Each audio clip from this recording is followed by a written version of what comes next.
literally 3 seconds in. 3 seconds in, and I fucking love it. Oh, wow. Killing all the wrong people, that opener. That's high praise for you.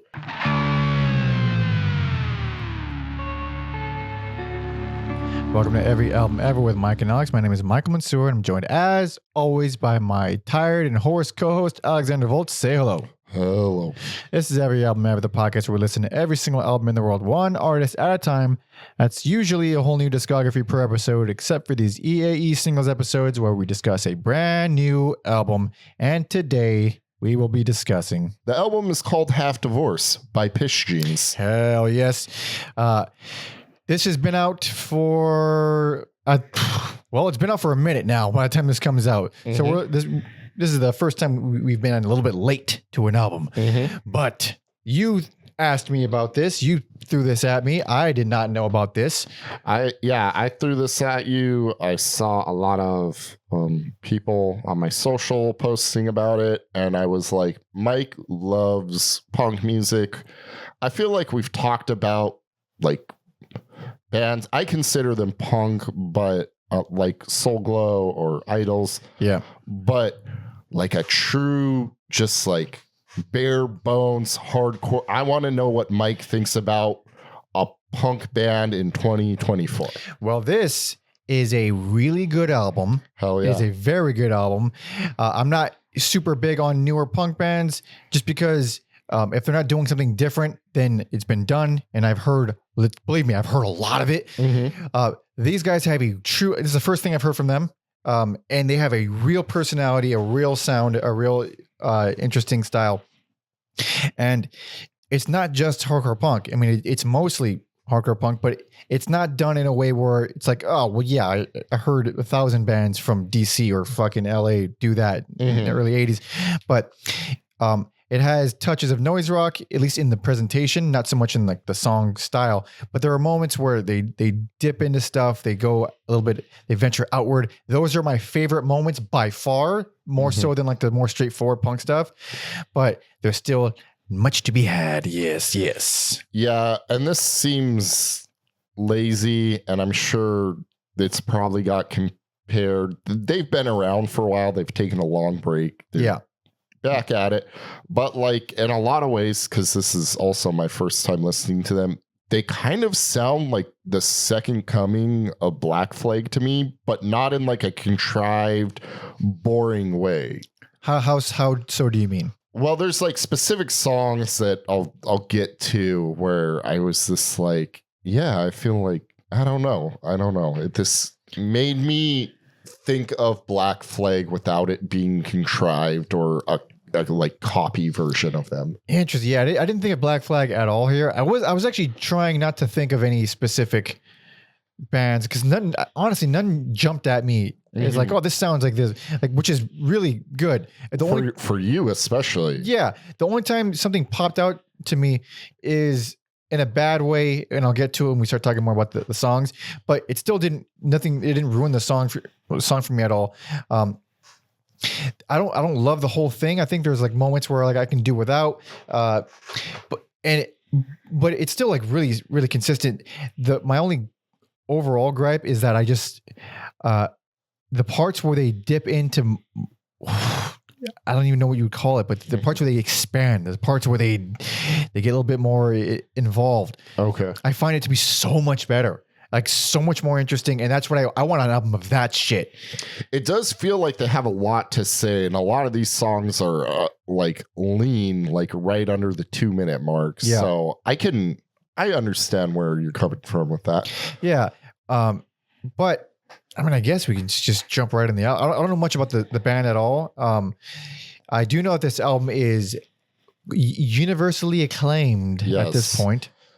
And yeah, you know, even if the critic reviews weren't kind, I have like a bunch of friends raving about it. So I was also thinking about the listeners. I was like, I think you guys would appreciate this too. Seems like something our listeners would listen to. So 100%. Yeah, definitely. I can't imagine almost any anybody who listens to this podcast who wouldn't like this. Yeah, it's really fucking good. And lean, like you said, it's 30 minute album, insanely short. And it does a lot with it. Like there are a lot of, I mean, so might as well start talking about the fucking thing. It comes in literally 3 seconds in, and I fucking love it. Oh, wow. Killing all the wrong people, that opener. That's high praise for you. It's fast, heavy, and dirty, really satisfying bass, slobbery shouted vocals. It's an absolute ass kicker. There's something about the way it's executed, the performances on that one.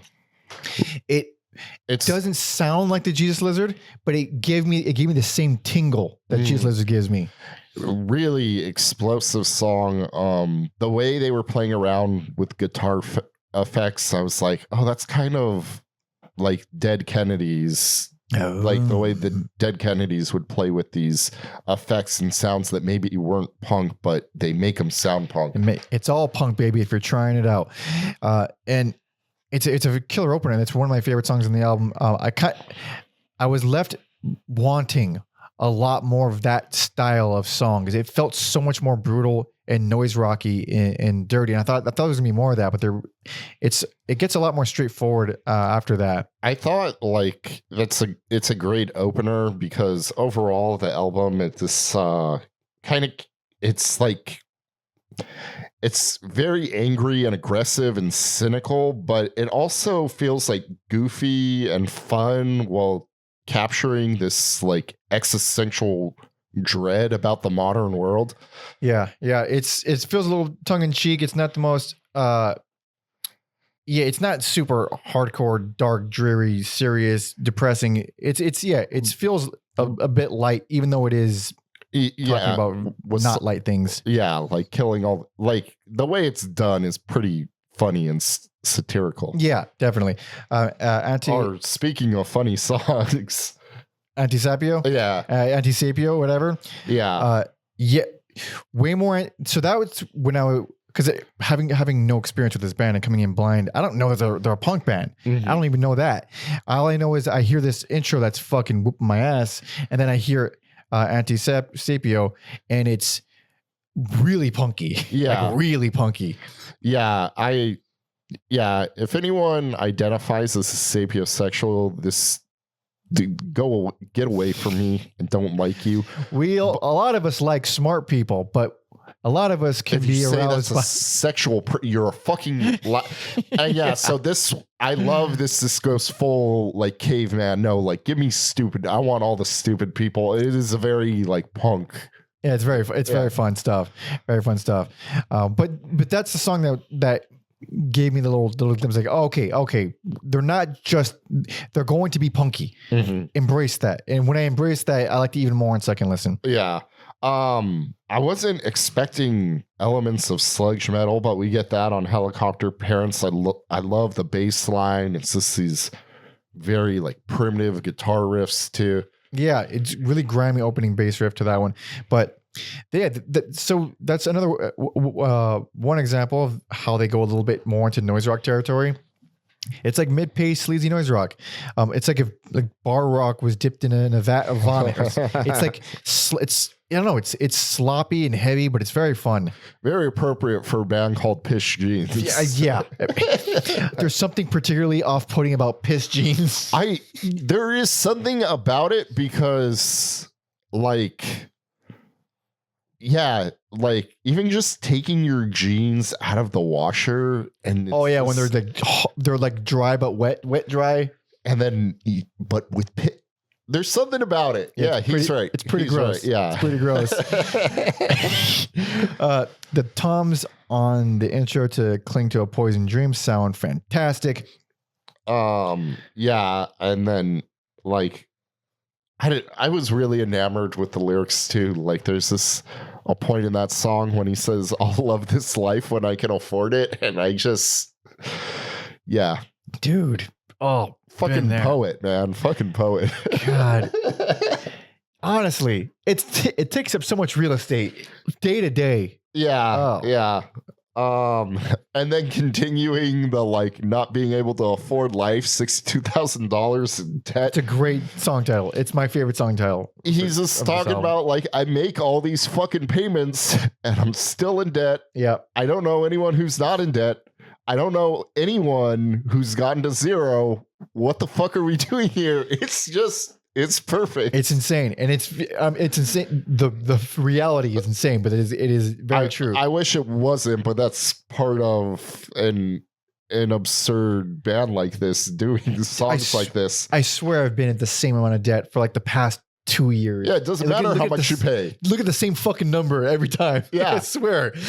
But for that song, that chorus really reminded me of like pop punk in like a Rancid kind of way, which I don't like at all. I don't like Rancid, but the vocals don't feel like that at all. So it kind of lets me appreciate one side of it without going too far onto that spectrum to where it alienates me. Still a pretty fucking cool song. And it's also very short, so it's hard.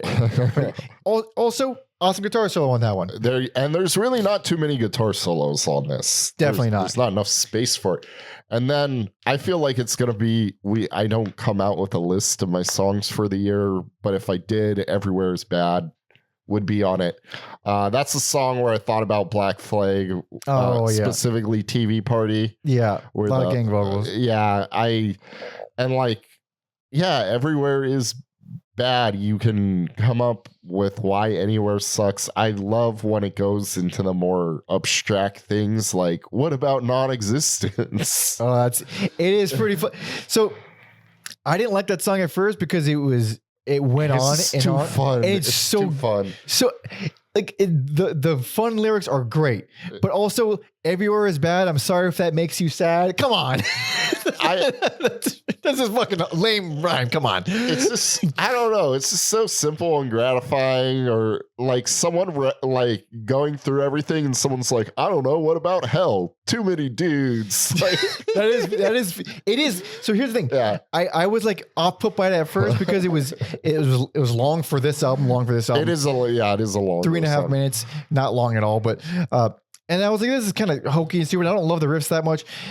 And second listen, the way they just keep repeating the fucking song title at the end, it just fucking got me. Got me. It's too fun. It's fun as hell. It's too charming. It's much like the other songs. It's too true. It's great. Also that riff, that recurring riff that goes on for forever. That is a riff that you need to hear 15 times for it to like sink in. Like, that's a pretty cool ass riff. Yeah. Yeah. It eventually sunk in for me. Because you said you like the more songs where they play with stuff. I'm assuming you're a big fan of Junk Time then? Best song on the album. Okay. Junk Time is where it's at, dude. You kind of gave me some crumbs to lead me there, but dude, so it's 5.5 minutes. Eons longer than everything here. Yeah. It starts with this like David Yao style rambling, vocal wise, almost like these wobbly guitar effects. Really buzzy. It's really interesting stuff. It takes a good minute and a half for the full band to come in, but it feels fucking great. And then after that, it alternates between those sections and then the sadistic rambling over. And to your point, Greg Ginn style guitar kind of subdued sections. And to me, some of the most memorable guitar playing on the album. 100%. I don't know if we would call it a guitar solo section, but it's akin to that. Yeah, I would really only call one thing on this a guitar solo. But yeah, this is doing cool, memorable like stuff. And not in a band like this, like the instruments aren't necessarily the star all the time, but great to hear the band do interesting things. Yeah. And it's it's placed well in the album. It's track 7. It's right in the middle. So it has that effect of you're going through this in a similar effect of Rain and Blood, where it has like short song. It gives you like this chunk of short songs, and it gives you a big fat beefy one right in the middle to chew on for a little bit, and then it gives you another stream of short ones. Because after that we get a lot more hardcore punk stuff, but like Alive with Hate is another. I'm like, even that title reminds me of Black Flag. Like I'm like, that's something like Rollins would sing about. Yeah. Just hate is the only thing fueling your day that to was day. him for a good while. I'm not wowed by any of the riffs on there, but it's good presentation. It also takes up no space, so it's just like, yeah, it's good stuff. Seatbelt Alarm Silencer is another great song title. Yeah, that's one of my favorites. It's just I mean, the whole thing is about modern society, but specifically that song, it's just fast, furious. Yep, brutal and crunchy. At times it's so fast, it sounds like it's falling apart, and I mean that is a good thing. Yeah, it's great. The backing vocals, I was like, that's not Blood Brothers guy that I don't like, is it? And thankfully it was not. Oh, wow. Interesting. It's, not surprisingly, actually a woman from a band called the Downtown Boys, which makes me laugh for some reason. Not bad. Yeah, it's probably, definitely one of my favorite tracks here. The only song I think I'm going to give a thumbs down to is Stolen Catalytic Converter. I like that one too, this because the sludgy parts, and also I wasn't expecting like flanger effects on the vocals. So yeah.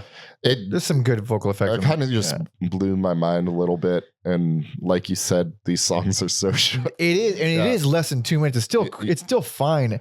You are the kid, like you've given plenty of 15-minute album your best personal favorite. Sure have. So, I think No Time to Suck. That's how I feel. Yeah. But that one, it slows things down a bit, just a tad. Really ugly riffs. I wouldn't call it bad, but it's just, I wouldn't be mad if it wasn't there. Yeah. I wouldn't call any song on this album bad, not at all. But I feel like Monsters is even like lyrically, like one of the more straightforward things, you know. It's about like being afraid of monsters when you're a kid. Then you think monsters don't exist, and then you realize humans are the monsters. We've been, and it's efficient. That's what I'll say. Efficient at rules. High speed hardcore punk, of course. There's these solos that are basically the choruses. Mm-hmm. So they act as choruses, but there's guitar solos, really strong stuff. Vocals, the song itself reminds me of Poison Idea, but especially the vocals, which I didn't catch until second listen. Yeah. Which is fun because I don't hear too many. I don't hear too many bands sounding like direct Poison Idea. Yeah, Poison Idea, like full on hardcore punk, the same style, same. The vocals really do have that Jerry A kind of gruffness to it. I hope he's in better health than Jerry A. Also, shout out to Jerry A for putting up with their bullshit. God, man, I'm so sorry, Jerry. I love you. Don't think that we don't like your music. We like your music a lot. Thank you, TKO Records. Thank you, TKO Records. These guys rule. We're giving all these like a cryptic TKO rules. They saw our Poison ID episode and they reached out and they were just amazing. Very nice. Yes. Hell yeah. Moving on. Great closer thematically. I think after all the satire and the cynicism, you need something upbeat and triumphant, not just the way that like it sounds like that, also lyrically. You need to be able to put all these monsters and stolen catalytic converters, you just need to move on from them. Yep, and that's what Moving On does. I was not expecting such a fun main riff. It is an outlier, but like I said, thematically this works so well. Yeah, it's like a ringy guitar arpeggio over very simple bass and drum line, and especially the chorus is the most melodic thing on the album by far. And this is the only song I would say that has like traditional guitar solos. Oh, right. But even that chorus, even though it's melodic, it's still oddly vague sounding. It's still noisy and chaotic like the rest of the album. But I think it rips. Pretty good stuff. Yeah. Overall, I mean, this one gets the fuck out of Dodge, leaves a nice little impression. Yeah. I have a lot of trouble with new punk bands, but this is fun stuff. What can I say? That's why I wanted, not a bit like if I didn't do this podcast, I don't know. Maybe I would have like thrown this on once. Yeah.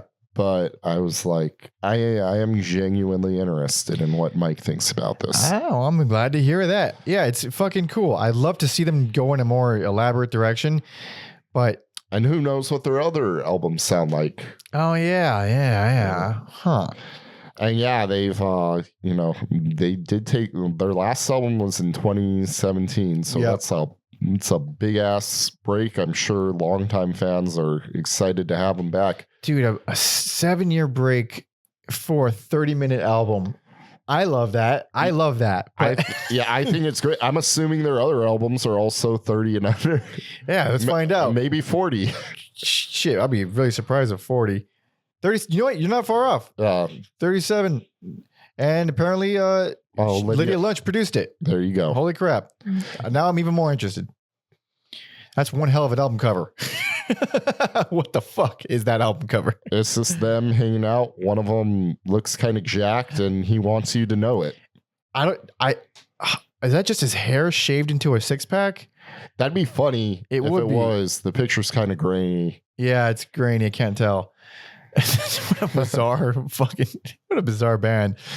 But it's pretty sick if you're into hardcore punk at all. I mean, I get being skeptical of newer punk. I'm the poster child for that, but they have real personality here. And yeah, it doesn't feel like a throwback. No. It feels like what it should feel like, a continuation of the music. 100%. I would, especially with the opening track. I wasn't thinking like, all right, this is going to be, I was rocketed into like, yes, fuck yes. Dude, for you to like instantly. Yeah. Especially like this genre where you're so passionate and just, you have your ways. Indeed. Yeah. This is not a Marked Men or Riverboat Gamblers type thing. No, this is it's not so much like Idols. Sorry to constantly reference Idols, but they rule. They took it in like a more post-punk direction. They were already kind of like on the fringes of punk, but they just felt punk. Yeah. This is definitely like, we're taking, instead of taking punk and post-punk, we're taking hardcore punk. Yeah. And moving it forward. Or I feel like Soul Glow takes like hip hop and metal and they mix it. But yeah, this is like grinding it out. Yeah. I dig it. And you should all dig it too. So go listen to it now if you haven't already. But thanks so much for hanging out, listening and watching. Like the video if you like it. Tell us why we're morons in the comments if you want to do that. Subscribe, hang out longer, blah, blah, blah, blah. You know what to do. You can follow me on all social media at Panda Monkey and Alex on Instagram at Every Album Alex. Please be sure to follow our history guy, Tom Osman, at Tom Osman Sounds on all social media, as well as TomOsmanSounds.com for all his music and his podcast. Whatever comes next, which you can find on Spotify right now, and his Substack, where he has the full podcast there, as well as a bunch of interviews, written interviews, audio interviews with the podcast, and a bunch of other features on music. Good stuff. TomOsman.substack.com. Patreon.com/everyalbumever is where you help us out, and please do that. You get a bunch of bonus episodes.